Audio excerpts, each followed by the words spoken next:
George Soros. Eccoci qui, signori, mi ci sono voluti 4 anni di canale per arrivare qui, ma oggi ne parliamo. George Soros, eccolo qui. Guarda che bella faccina, sembra il collo grinzoso delle tartarughe in accoppiamento. È talmente vecchio che quando costruivano le piramidi lui era già lì a complottare sul destino dell'umanità.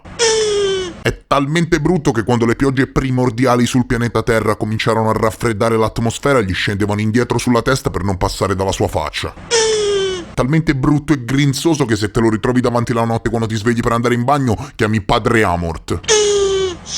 Allora, signori, chi è George Soros? Ve lo spiego io. È praticamente il filantropo, il finanziatore della sinistra mondiale globalista e sovranazionale. Guerre, pandemie, golpe, finanziamenti politici per far salire al potere le pedine. Ecco, queste non sono teorie del complotto, ma veri e propri contratti, capito? Lui praticamente ha una banca e in quanto tale, se ottieni determinate azioni filantropiche, devi poi restituire i debiti. E come li restituisci?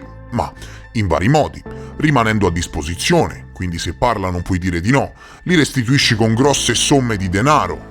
Se sei un politico sei influenzato nel far passare determinate leggi di comodo. Mai dire no al tuo più grande finanziatore. Chiaro? Questo comporta che lui, la sua associazione e la sua famiglia nel corso degli anni sono riusciti ad allargare le proprie spire in ogni strato del tessuto sociale internazionale. Allora, signori, questa è gente che ci sa fare, chiaro? Lui ha un patrimonio netto di 8 miliardi e 600 milioni di dollari. Ma attenzione, ha donato più di 32 miliardi di dollari ad una certa Open Society Foundation, ossia ad una rete di sovvenzioni che sostiene finanziariamente i gruppi della società civile aperta in tutto il mondo con l'obiettivo dichiarato di promuovere la giustizia, l'istruzione e, indovinate, la salute pubblica. Capito? Cominciate già a fare 2 più 2, ok? Pensate che questa Open Society Foundation opera in 37 paesi dal 1984, gestisce patrimoni miliardari, finanzia politici, movimenti culturali, lobby e quant'altro. E indovinate? Lui ha un patrimonio di quasi 9 miliardi e ne ha donati 32 circa a questa società. E sapete di chi è questa società? È sua. Esatto, sì, esatto. Hai capito bene. La Open Society Foundation è fondata e presieduta da George Soros, cari amici. Finanzia pesantemente tutte quelle strutture sociali capitaliste. Nel 2007 un ricercatore presso il Centro Nazionale per la Ricerca Scientifica in Francia, un certo Nicolas Guyot, ha scritto il Critical Sociology, affermando che la Open Society Foundation di George Soros serve a perpetrare istituzioni che rafforzano l'ordine sociale esistente, lo puoi chiamare anche ordine mondiale, e l'ha messa sullo stesso piano della Fondazione Rockefeller. Cioè, capito con chi abbiamo a che fare? Ecco, dunque, se te lo stai chiedendo, l'accusa secondo cui queste tematiche nei confronti di Soros sono mosse dal becero complottismo può essere di gran lunga smentita, affermando che esistono studi molto alti in sociologia che accusano lui e le sue fondazioni. Hai presente il nuovo ordine mondiale globalista e sovranazionale in grado di comandare addirittura gli stati e seppellire la sovranità dei paesi che ne fanno parte firmando ordini dall'alto? Ecco, parliamo di quella roba lì, se tu non te ne fossi accorto. Alta finanza, filantropia nera e questioni molto compromettenti. Non sono questioni facili da affrontare, ma ci proverò. Avete presente la disputa Israele-Palestina che va avanti da qualche annetto, non è così? Ebbene, a quanto pare, a chi di dovere fa comodo. Sapete chi finanzia le due parti? Indovina? DC Leak era un sito fondato nel giugno del 2016, responsabile della pubblicazione di fughe di email appartenenti a più figure di spicco nel governo e nell'esercito americano, e pubblicarono un rapporto della fondazione di Soros. Per una serie di motivi abbiamo voluto costruire un portafoglio diversificato di sovvenzioni riguardanti Israele e Palestina, finanziando sia gruppi ebrei israeliani che il PCI, cittadini palestinesi di Israele, nonché costruendo un portafoglio di sovvenzioni palestinesi e in tutti i casi per mantenere un basso profilo e una relativa distanza, in particolare sul fronte della difesa. Open Society Foundation, signori, è stata criticata negli editoriali pro-Israele di tutto il mondo, su riviste come Tablet, Arutz, eccetera, di fare il doppio gioco, di non seguire degli ideali, ma solo di seguire interessi politici ed economici, penalizzando la democrazia. Dove c'è una guerra, dove c'è una disputa, ci sono questi signori. Questi creano portafogli e sovvenzioni miliardarie. Ci sono liste, nomi, cognomi, sono pubblici i finanziamenti, le voci e tutti i portafogli di sovvenzione. Finanziano su larga scala ONG politiche. Questo, cari signori, è il fascicolo ufficiale fatto trapelare dall'organizzazione con sede a Gerusalemme, NGO Monitor, che riferisce sulle attività delle ONG internazionali da una prospettiva di parte filo-israeliana. Ma comunque di fatti sono trapelati documenti, liste governative di sovvenzioni che vedono la fondazione di Soros aver costruito portafogli di sovvenzioni che finanziavano sia la parte israeliana che palestinese, cosa che a NGO Monitor non è piaciuta. C'è proprio uno studio super approfondito messo in piedi dal think tank, ok? La filantropia di George Soros e il conflitto arabo-israeliano, dove si espone insomma il contenuto di tutti i documenti del caso. Vi dico solo questo e poi fate le vostre considerazioni. Nel novembre 2015 la Russia ha vietato le attività della Open Society Foundation sull'intero territorio russo, dichiarando che è stato riscontrato che l'attività delle Open Society Foundation rappresenta una minaccia alle fondamenta del sistema costituzionale del governo russo e alla sicurezza dello Stato. La verità è che la Open Society Foundation di Soros e altre ONG associate sono state oggetto di repressioni da parte di determinati governi incoraggiati dai segnali dell'amministrazione Trump, che voleva pubblicamente estromettere le attività di Soros dal tessuto sociale internazionale. Come è finita lo sapete tutti. Queste persone sono notoriamente in grado di far cadere, ma no presidenti, interi governi a comando, in quanto operano da più di 50 anni nel territorio e sono ammanicati in ogni dove. Non comanda il presidente che sta lì 5 anni e basta, 4 anni, capito? Comandano altre persone, i banchieri comandano. Nel 2017 il governo del Pakistan ha ordinato alla Open Society Foundation di cessare le operazioni all'interno del paese. Nel 2018 la Turchia ha ordinato alla Open Society Foundation di cessare le operazioni nel paese. Voglio dire, sveglia, no? Sveglia. Il signor Soros, per rafforzare la presa politica e sociale dell'organizzazione a livello mondiale, l'ha rifornita con 32 miliardi. Più soldi, più potere. Ma inoltre, attenzione, perché in merito a questo personaggio ci sarebbero da dire talmente tante cose che mi viene da ridere. Ok, attenzione. Il 26 ottobre 2021 la stratega politica e giornalista Tara McGowan ha annunciato che guiderà la neonata Gold Information Inc. Che cos'è? Ebbene, è una Public Benefit Corporation che ambisce a supportare economicamente e sostenere socialmente un selezionatissimo e veramente tanto ristretto gruppo di agenzie di stampa, così da combattere la minaccia della disinformazione. Capito? Lo decidono loro che cosa sia disinformazione o meno. A finanziarla, cari signori, c'è George Soros. Controlli la stampa, l'informazione e controlli tutto.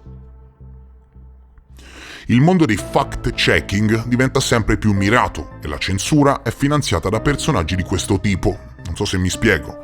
La gestione del fact-check, signori, che spesso inganna e impedisce di riflettere con la propria testa, non è altro che uno strumento politico ed economico. Chiaro? E la Gold Information Inc., finanziata da George Soros, è un esempio palese e palpabile di come l'informazione, la stampa vengano controllate e supportate da pochi burattinai. Quindi non solo ha le mani nei conflitti politici, nella sanità pubblica, guerre e quant'altro, non solo, ha investito anche nel fact check, capito? Io creo contenuti e mi devo affidare al giudizio di George Soros e compagnia cantante per farmi dire da un bot elettronico cosa sia vero e cosa no, capito? Cioè, comprendi a che livello siamo? E a questo punto del video dirai: ma dai, queste non sono cose che mi toccano direttamente in casa mia. Sei sicuro? La campagna elettorale di alcuni candidati di Più Europa lo scorso anno è stata finanziata direttamente dal filantropo statunitense George Soros. Lo sapevi? La missione arriva dal segretario nazionale del partito, Benedetto Della Vedova, in risposta all'accusa dell'ex alleato Carlo Calenda. Il leader di Azione ha affermato in un'intervista a Bruno Vespa, anche lui sempre più carino, di sapere con certezza che il movimento della Bonino avrebbe ricevuto da Soros 1,5 milioni di euro, a condizione di non rompere l'alleanza col PD e fare fronte comune contro la destra. Il giornale L'Indipendente ha fatto una notevole inchiesta in merito a questa vicenda. Praticamente abbiamo dei signori come George Soros che influenzano direttamente a suon di soldoni, di milioni e miliardi, le alleanze politiche italiane. Questa, signori, so che suona scomodo, mi dispiace, ma è così, ok? Questa è la pura realtà dei fatti. Le teorie del complotto su Soros e Bill Gates. Sì, Forbes. Dico Forbes, non il bollettino degli scappati di casa sotto la pioggia. Forbes, la rivista economico-finanziaria più autorevole del mondo, scrive che il consorzio di George Soros e Bill Gates compra l'azienda dei test rapidi per il Covid. Penso che questo dica tutto. No, dai, cavolo, questo dice tutto. Hanno interessi abominevoli sotto ogni aspetto sociale e medico del pianeta. E a dirlo non sono io sono solo un portatore di informazioni, io faccio il punto della situazione, non è che le produco io, queste informazioni. A dirlo non sono io, ma studi di sociologia, articoli autorevoli, testate giornalistiche, libri, professori e giornalisti. Nel 1956 Soros si trasferì a New York, dove lavorò come commerciante di arbitraggio per la borsa. Si è specializzato in azioni europee che stavano diventando popolari fra gli investitori istituzionali statunitensi. In seguito alla formazione della comunità del carbone e dell'acciaio, che in seguito divenne poi il mercato comune, e si rese conto che c'erano innumerevoli spiragli per ammanicarsi ai più alti vertici della finanza. C'è una cosa che gli dobbiamo riconoscere, è che è passato da un immigrato del dopoguerra a finanzieri di alto livello, in un mondo di possibilità come quello americano del dopoguerra, dove ben presto riuscì a farsi riconoscere. Il nostro amichetto George Soros si è impegnato niente meno che ad aprire tantissime società comuniste un tempo chiuse dell'Europa orientale, e dal 1979, come sostenitore delle società aperte, Soros ha sostenuto finanziariamente dissidenti politici di sinistra in tutto il mondo, tra cui il Movimento di Solidarietà in Polonia, Carta 77 in Cecoslovacchia e Andrei Sakharov in Unione Sovietica. Fondò il suo primo Open Society Institute in Ungheria con un budget di $3 milioni e da lì sino ad oggi si impegna a finanziare la sinistra sovranazionale mondiale. Inoltre ha le mani in pasta da anni in Europa dell'Est e in Ucraina. Era il maggio del 2014, infatti, 3 mesi dopo il colpo di stato a Kiev, e George Soros, non lo sai, ma ha rivelato apertamente a Fareed Zakaria della CNN di essere responsabile della creazione di una fondazione in Ucraina che ha contribuito al golpe contro il presidente Viktor Yanukovych e all'insediamento di una giunta sostenuta dagli Stati Uniti. Zelensky è dov'è grazie a George Soros, e ci sono tante cose che non sapete. Il tipo ha creato una fondazione in Ucraina prima che il paese diventasse indipendente dalla Russia. Questa fondazione ha continuato ad operare e ha avuto un ruolo importante negli eventi recenti. È noto, malgrado ovviamente in Italia non se ne parli, che George Soros, signori, ha lavorato in stretta collaborazione con la National Endowment for Democracy, Fondazione Nazionale per la Democrazia, che fa il lavoro che una volta veniva fatto dalla CIA, l'International Republican Institute, il National Democratic Institute for International Affairs e la Freedom House hanno tutte collaborato con Soros allo scopo di far scoppiare una serie di rivoluzioni nell'Europa dell'Est e nell'Asia centrale dopo il crollo programmato dell'Unione Sovietica. Molti partecipanti alle manifestazioni di piazza Maidan a Kiev erano membri delle ONG fondate da Soros o addestrati da queste stesse ONG in seminari e conferenze sponsorizzate dalla fondazione di Soros e dai suoi numerosi istituti e fondazioni apparentemente benefiche che nel corso degli anni, grazie anche al lavoro di grandi giornalisti, hanno fatto emergere non poco catrame.